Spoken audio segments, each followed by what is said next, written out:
Je vais revenir sur la langue française.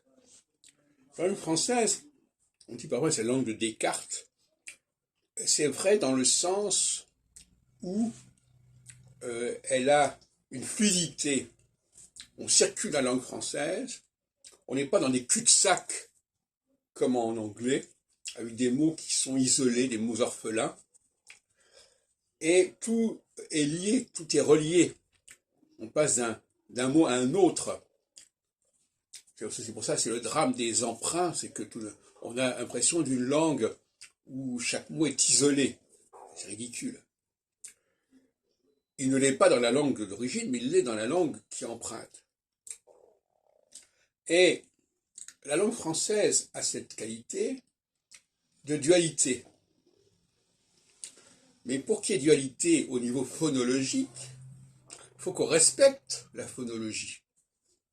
Je vais prendre un exemple simple. Nation et national.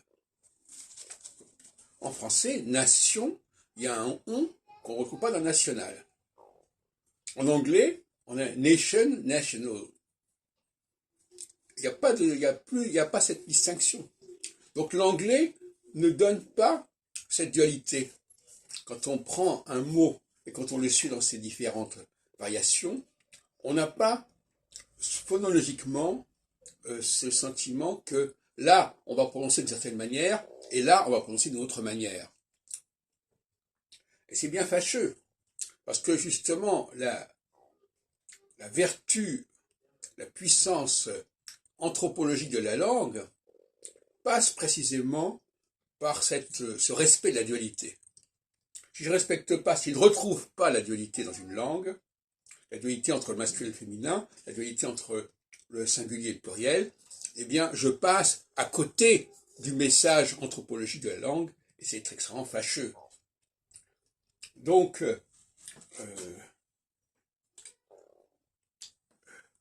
il faut, par exemple, l'allemand a parfois des formes en EIN, comme ein, mein, sein, mais il ne sait pas les prononcer.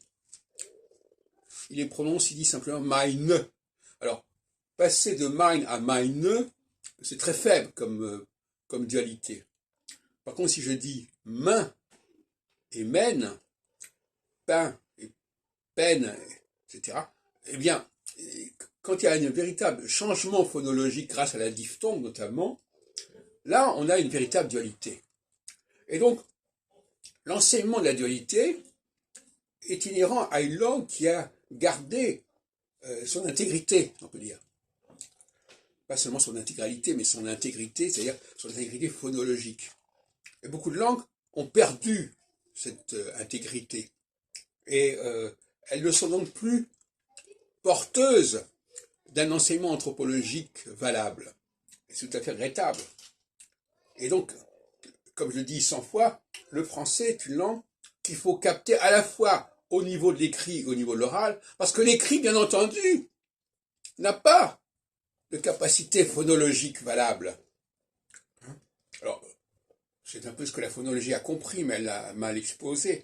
En tout cas, le message n'a pas été bien assimilé. C'est la dialectique entre l'oral et l'écrit qui fait la langue. Et être uniquement dans le domaine de l'écrit, c'est complètement passer à côté du message fondamental de la langue.